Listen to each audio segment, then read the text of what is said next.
Welcome to the GK objective biology channel को subscribe करें latest update पाने के लिए नीट स्टडी मटेरियल से।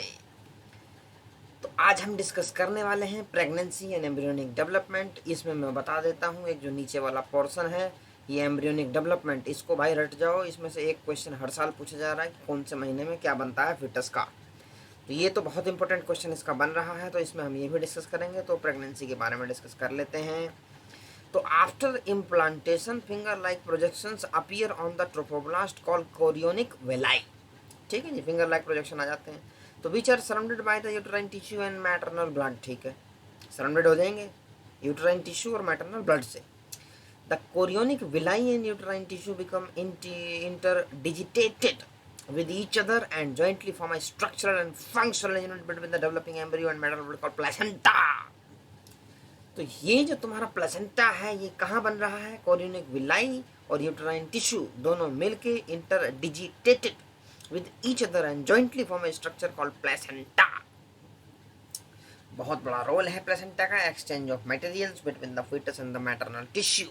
The placenta facilitates the supply of oxygen and nutrients to the embryo and also removal of carbon dioxide and excretory waste materials produced by the embryo। तो इसका role है, placenta का role अगर पूछते हैं तो भैया ये देख लो, supply of oxygen and nutrient है, साथ ही साथ तुम्हारा रिमूवल ऑफ वेस्ट मटेरियल भी है। तो the placenta is connected to the embryo through an umbilical cord which helps in the transport of substances to and from the embryo.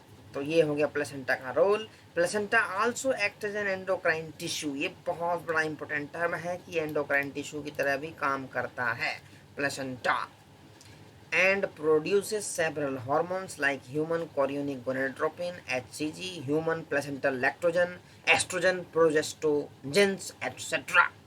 तो इतने सारे हार्मोन हैं, वो तुम्हें ध्यान रखने हैं। कौन कौन सा पूछा जाता है, मैचिंग टाइप क्वेश्चन में ये दिया जा रहा है। तो in the later phase of pregnancy hormone called relaxin, ये प्लेसेंटा सीक्रेट नहीं करता, ये ओवरी सीक्रेट करता है। कौन? Ovary, relaxin. तो let us remember that HCG, HPL and relaxin are produced in women only during pregnancy। ये women के अंदर सिर्फ प्रेगनेंसी के टाइम पे ही रिलीज होते हैं। तो in addition during pregnancy the levels of other hormones like estrogens, progestogens, cortisol, prolactin, thyroxine etc are increased several fold in the maternal blood।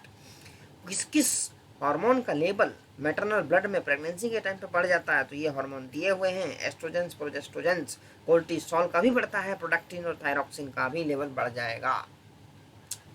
तो ये देख लेते हैं हम डायग्राम को। ये है तुम्हारा प्लेसेंटल विलाई है, ये तुम्हारा है एम्ब्रियो, ये हो गई umbilical cord with its vessels. ठीक है जी, umbilical cord with its vessel है। Plug of mucus in the cervix के अंदर ये यॉक सैक है। ठीक है जी, ये देख रहे हो कैविटी ऑफ यूट्रस ये है। तो इस तरीके से the human foetus within the uterus दिखाया गया है। तो increased production of these hormones is essential for supporting the foetal growth. ठीक है, फिटल ग्रोथ के लिए चाहिए। Metabolic changes in the mother and maintenance of pregnancy के लिए भी ये सब हार्मोन चाहिए। तो immediately after implantation the inner cell mass embryo differentiates into an outer layer called ectoderm and an inner layer called endoderm. तो outer layer बन जाएगी एक्टोडर्म की, इनर लेयर बन जाएगी एंडोडर्म की। तो ये मीजोडर्म बीच में आएगा, mesoderm soon appears between ectoderm and endoderm. These three layers give rise to all tissues organs in adults. It needs to be mentioned here that the inner cell mass contain certain cells called stem sales.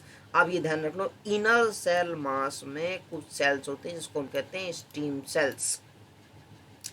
इसका बहुत बड़ा role है, have the potency to give rise to all the tissues and organs. तो stem cells जो हैं वो सारी की सारी सेल्स बनाएंगी बॉडी के अंदर।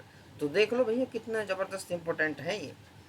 अब हम कहते हैं भैया what are the major features of embryo development at various months of pregnancy. Question हर साल आ रहा है कि भाई सिर पे बाल कब आएंगे, हार्ट कब बनेगा, डिजिट्स कब बनेगी, क्वेश्चन जरूर आ रहा है इस पे। तो इस पैराग्राफ पे स्पेशल हमारा फोकस रहेगा, एक एक वर्ड इसका हम पढ़ेंगे। तो the human pregnancy last 9 month, इसको जेस्टेशन पीरियड भी बोलते हैं। ठीक है जी। तो do you know for how many month pregnancy last in days? Elephant, cat, इनका भी देख लेना, एक बड़ा इंपॉर्टेंट है। एलिफेंट का बड़ा लंबा होता है भाई साहब, 21 महीने का होता है एलिफेंट का। In human beings after 1 month of pregnancy the embryo's heart is form. पहले मंथ में हार्ट बन गया। तो first sign of growing foetus may be noticed by listening to the heart sound carefully through the stethoscope. तो जब हम पता लगाते हैं पहले महीने में साउंड हमें आती है हार्ट बीट्स की, उससे हम पता लगाते हैं कि फीटस जिंदा है। पहले महीने में क्या बनेगा, heart the most essential organ of the human body. तो by the end of the second month of pregnancy the foetus develop limbs and digits. Second month के आखिरी में लिम्स और डिजिट्स बनेगी।